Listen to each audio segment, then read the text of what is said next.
Hello everyone, welcome back in my YouTube channel GS point गुरु। बच्चों, आज की इस वीडियो के माध्यम से हम कक्षा 10 गणित का पहला चैप्टर जिसका नाम है वास्तविक संख्याएं, उसकी प्रश्नावली 1.2 को हल करने वाले हैं। उसमें हम अपने सवालों को बहुत ही इजी तरीके से समझेंगे, क्योंकि ये जो प्रश्नावली 1.2 है ये बहुत ज़्यादा टफ लगती है, इसलिए मैं आप लोगों को बहुत ही आसान तरीके से समझाऊं। बच्चों, इस वीडियो को आप अंत तक देखें, क्योंकि ये जो प्रश्नावली है 1.2, इसमें जितने भी प्रश्न हैं वो पेपर की दृष्टि से बहुत ही इम्पोर्टेंट हैं, इसलिए आप इस वीडियो को मिस ना करें। तो चलिए अपने सवालों को हल करना हम शुरू करते हैं। प्रश्नावली 1.2 का हमारा प्रश्न नंबर 1 है, सिद्ध कीजिए कि √5 एक अपरिमेय संख्या है। बच्चों, ये वाला सवाल बहुत ही इम्पोर्टेंट है और पेपर में पूछा जा चुका है और आने की भी संभावना रहती है, इसलिए इस सवाल को हम बहुत ही सरल तरीके से समझेंगे और ध्यानपूर्वक भी आप लोगों को समझना है। तो चलिए हम अपने सवाल को हल करना शुरू करते हैं। सबसे पहले हम लिखेंगे हल।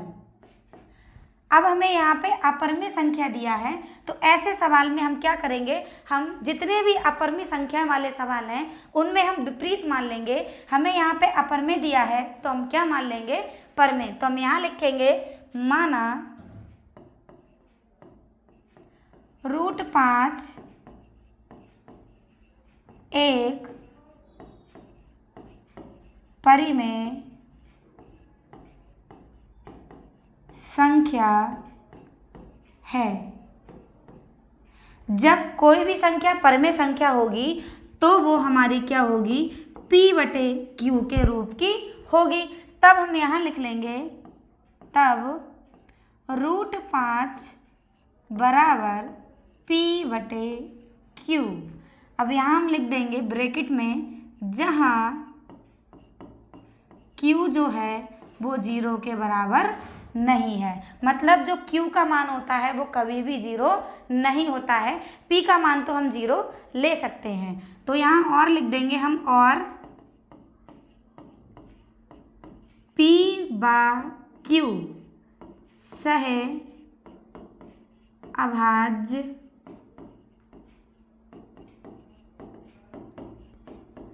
संख्याएं हैं।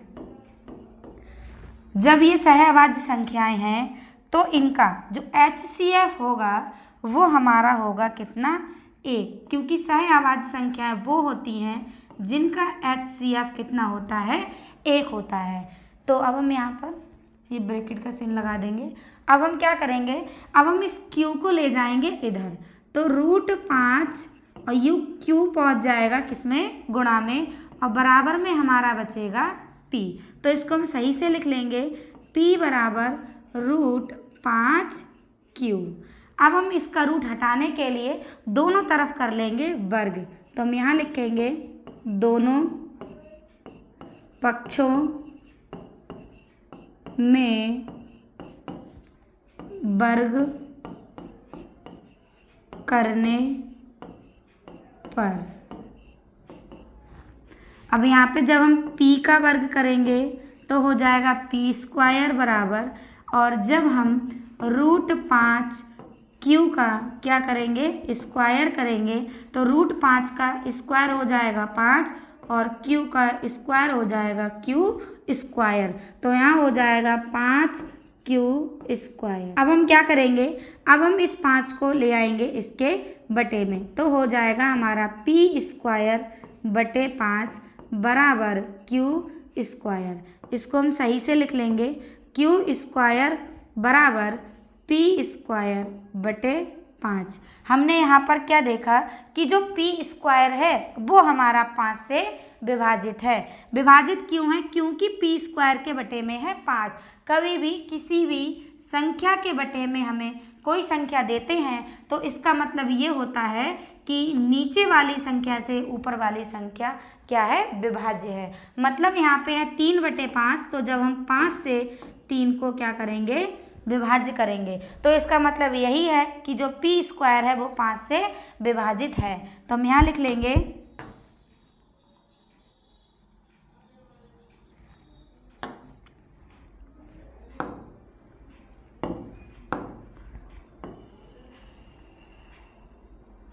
अब हम यहाँ लिखेंगे चूंकि यहाँ p स्क्वायर 5 से विभाजित है, इसलिए p भी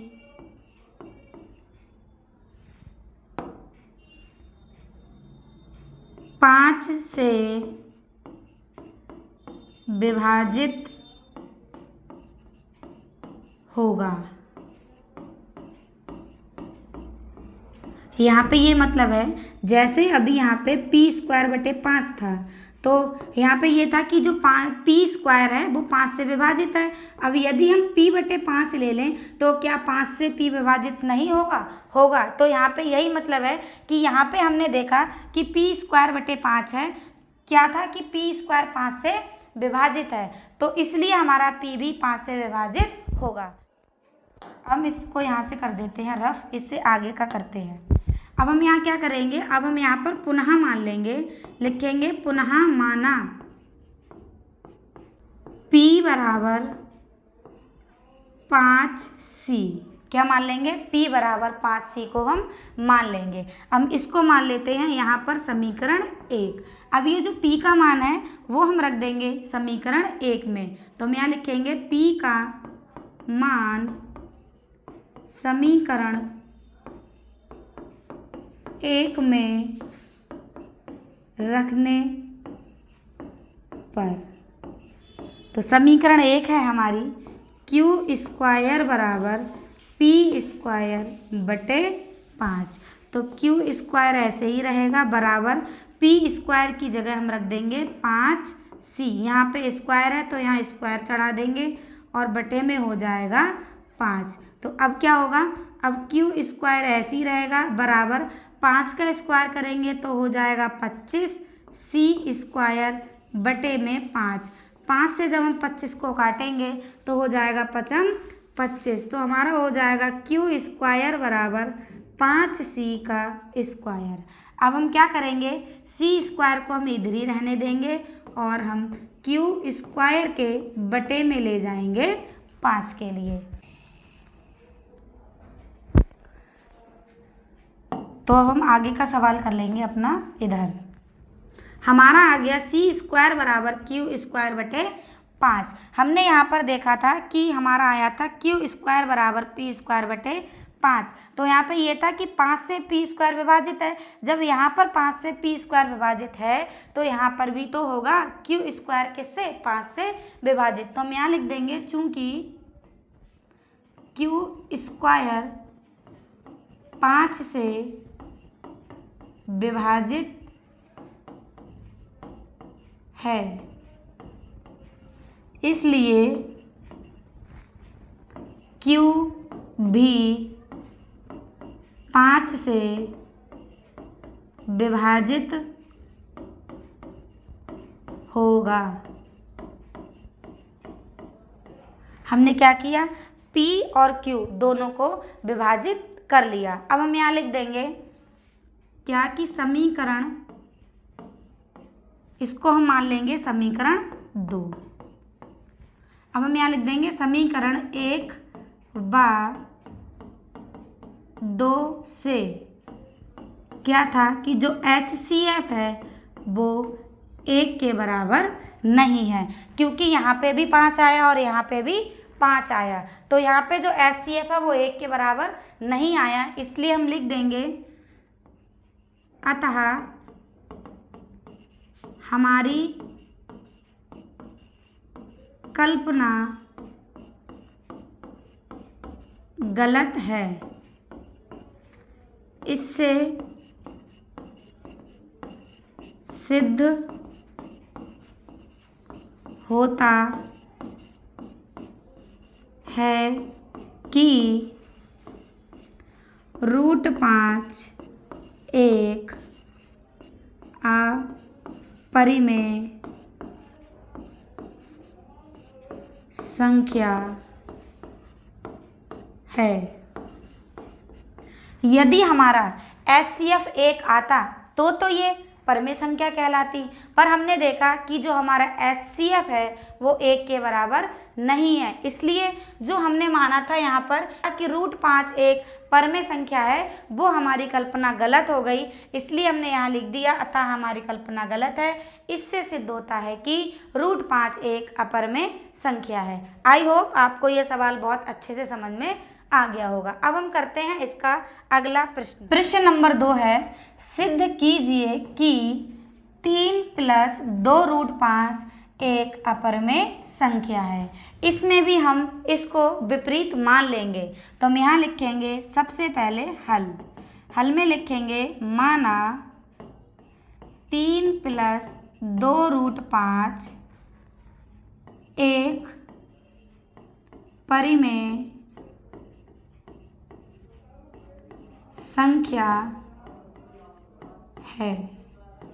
जब हमने इसको परमेय संख्या मान लिया है तब हम लिख देंगे 3 + 2√5 बराबर P/Q।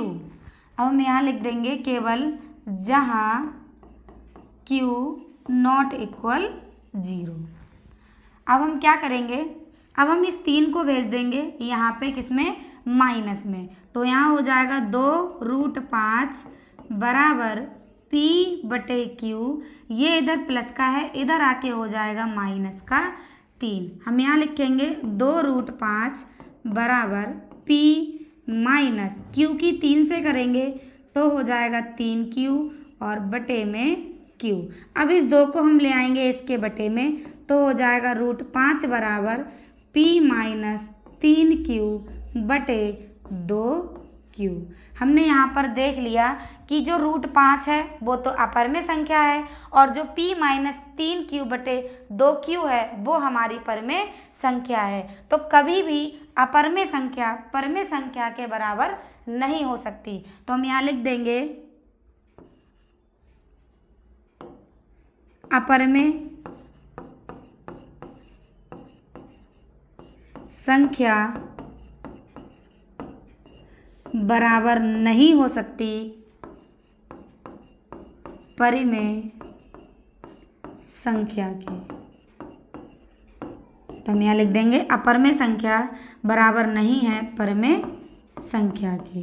तो हम यहाँ लिख देंगे अतः हमारी कल्पना गलत है।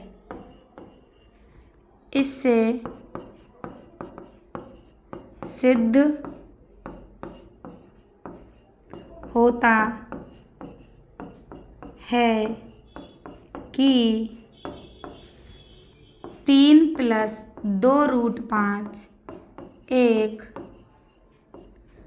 अपरिमेय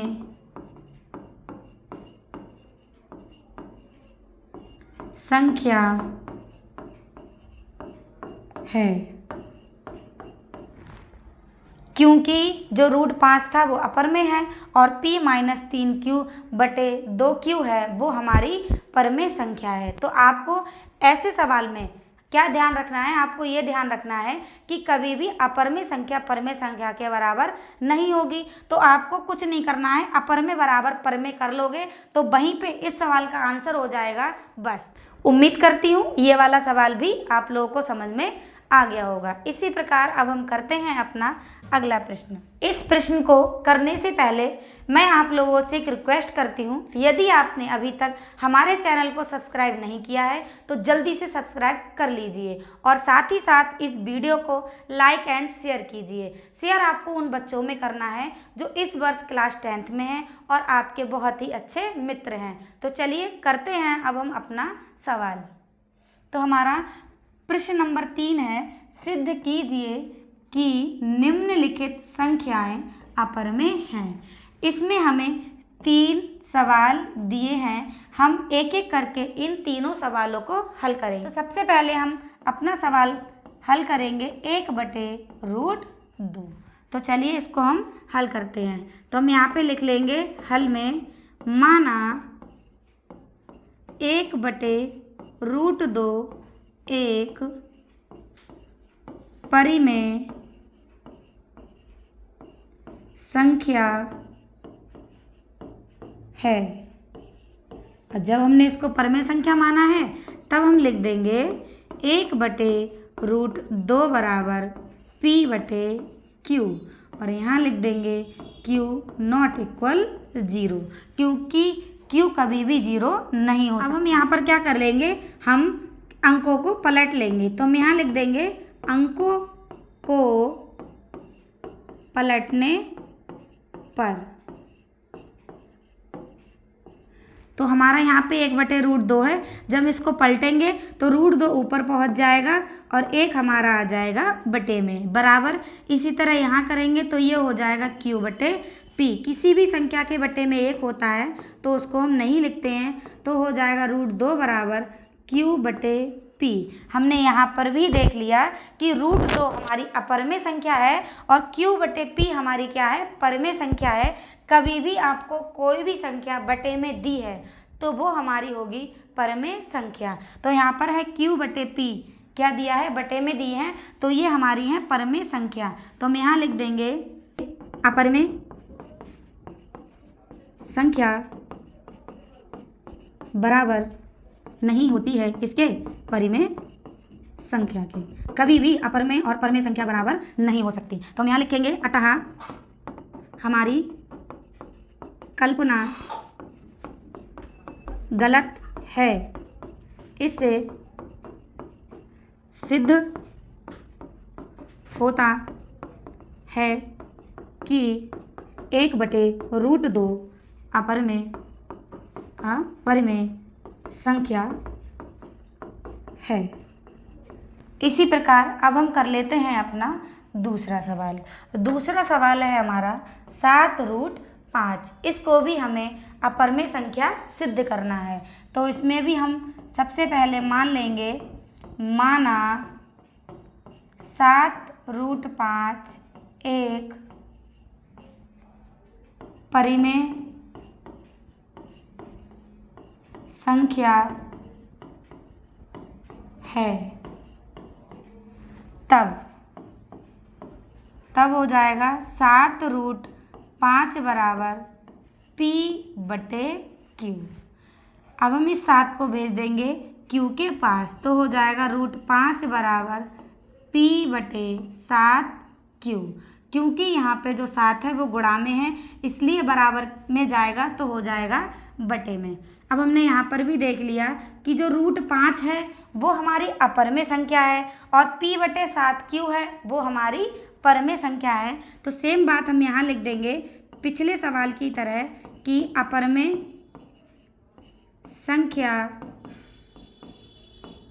बराबर नहीं हो सकती परिमेय संख्या के, परिमेय संख्या। अब सेम बात लिख देंगे कि अतः हमारी कल्पना गलत है। इससे सिद्ध होता है कि 7√5 एक अपरिमेय संख्या है। अब इसी प्रकार हम करेंगे अपना सवाल तीसरा सवाल है हमारा 6+√2। ये है हमारा तीसरा सवाल 6+√2। इसको भी हम मान लेंगे, माना 6+√2 एक परिमेय संख्या है।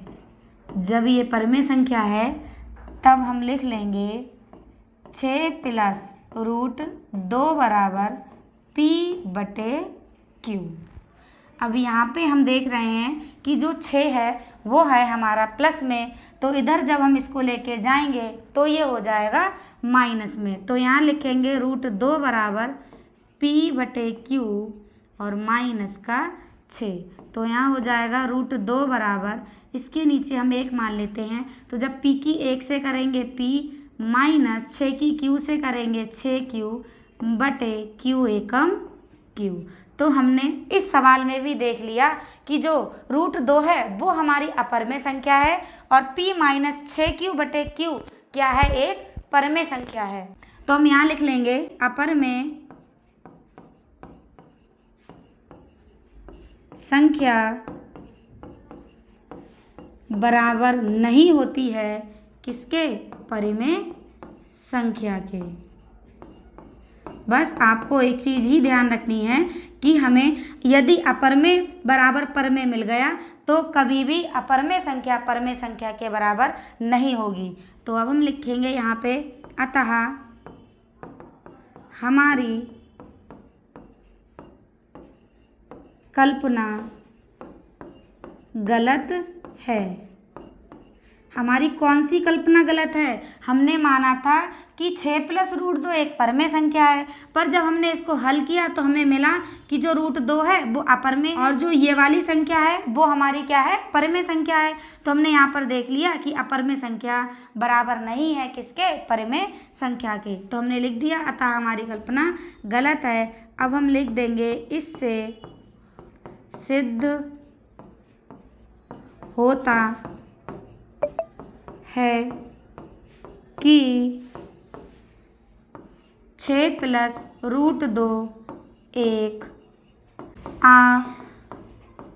अपरिमेय संख्या है।